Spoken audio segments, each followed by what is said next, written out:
안녕하십니까. 주한 퍼스트병원 김순기 원장입니다. 전에 제가 암 치료를 본격적으로 하였을 때 이분들에게 꼭 드셔야 된다고 하는 약들이 몇 가지가 있는데 그 중에 하나인 비타민 K2에 대해서 말씀을 드리고자 합니다. 골다공증이 있으신 분들이 저희한테 오셔서 하시는 말씀이 원장님 저 칼슘 좀 처방해 주세요. 대학병원에서 칼슘 먹으라고 했어요. 해가지고 저한테 칼슘하고 또 요새는 거기에 비타민 D가 들어있는 칼슘을 저희한테 처방해 주길 원합니다. 제가 이 슬라이드를 보여주면서 환자분들한테 그렇게 드시면 오히려 위험할 수도 있어요 하고 이야기를 하는데, 그러니까 1000명이죠. 한 1000명은 거기다 칼슘을 투여했고 그 다음에 다른 분은 칼슘을 처방하지 않았는데 두 개를 보니까 1000명 중에서 오직 3명만 그 정도만 골절 줄어드는 게 보였는데, 오히려 그 5년 후에 보니까 심장병이 오히려 칼슘을 먹은 그룹에서 더 많아진 거예요. 그러니까 이 칼슘이 많이 위험해질 수 있다. 제가 이렇게 설명을 해드리는 거고요. 이 어깨 아픈 환자분들이 엑스레이를 찍었더니 여기 석회에 있다고, 나는 어깨에 석회가 있기 때문에 아프다고 그런 이야기를 많이 합니다.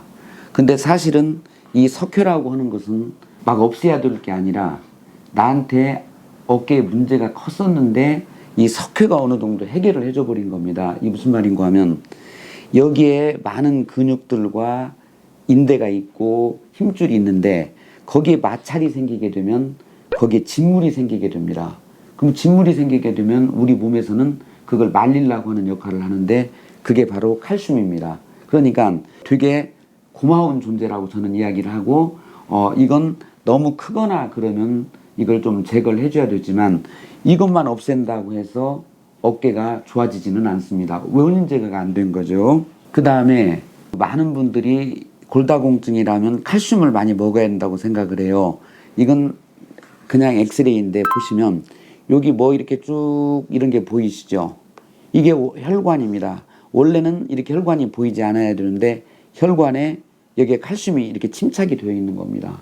그러면 이런 분들을 보면 뼈는 되게 약해져 있는데 칼슘은 엉뚱한 데 가 있는 거예요. 그래서 사실은 칼슘이 많이 모자라는 게 아니라 우리 몸에는 칼슘이 충분히 있다고 생각을 합니다. 근데 그 칼슘이 꼭 필요한 이런 이라든지 뼈, 근육 같은 데 가지 않고 엉뚱한 데로 가 있는 거예요. 그러니까 이 환자분은 다리가 아파요. 그 다음에 주저앉았더니 압박골절이 생겼다고 하는 그런 것을 들을 수 있어서 저는 이걸 갖다가 우리 몸에다 써줘야지 그냥 칼슘만 계속 집어넣어주면 어떻게 되느냐. 이 칼슘이 들어가면 여기에 직경이 좁아지게 됩니다. 그러면 피가 덜 들어가니까 여기가 더 많이 아파지는 거죠. 그래서 저는 칼슘을 먼저 쓰는 것은 좋지 않다고 생각하는 의사 중에 한 명입니다.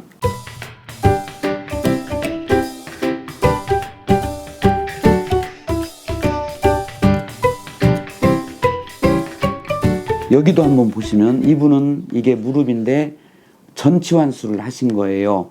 너무 아프시니까. 근데 여기 보시면 이 혈관에 엄청나게 많은 석회화되어 있는 게 보이는데 여기는 칼슘이 필요한데 여기 있는 게 아니라 여기로 가 있는 거예요.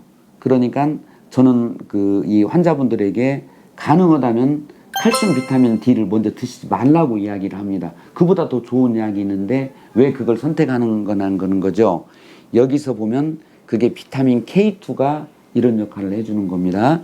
첫 번째는 매트릭스 글라프로테인이라는 건데 요건 뭔가 하면 칼슘이 필요한 데는 칼슘을 딱 잡아주는 우리가 수용체 리셉터라는 것이 있는데, 우리가 동맥이나 정맥에 염증이 있다 하더라도 거기에 칼슘을 딱 받아들이는 수용체가 활성화되면 거기가 다 끼게 되는 거예요. 그래서 그걸 못하게 해주는, 그러니까 이 동맥이나 정맥 같은데 아주 다른데 필요 없는 데를 뽑아주는 이 단백질이 되겠고요.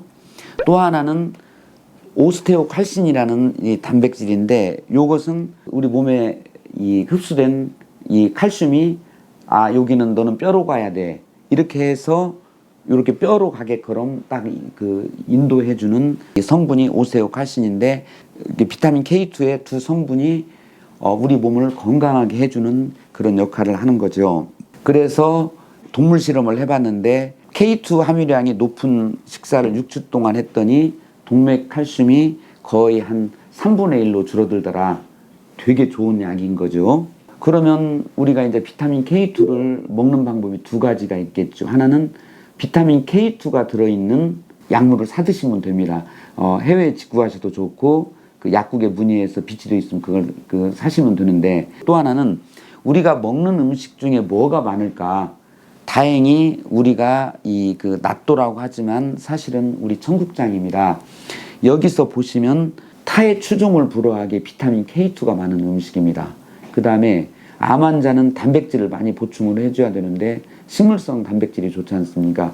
그래서 이 식물성 그 단백질인 콩으로 만든 거, 그 다음에 여기에 그 나토키나제라고 하는 그런 성분이 또한 이 혈관 작용을 잘 하게 됩니다. 그래서 나이 들어서 그 다음에 암 환자가 꼭 이 드실 만한 것들이 이 나토가 그 성분을 역할을 해준다고 저는 생각을 합니다.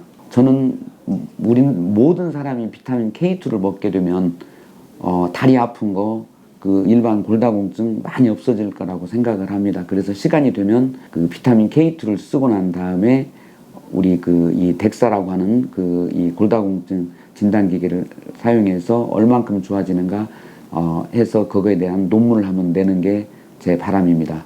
경청해 주셔서 감사합니다.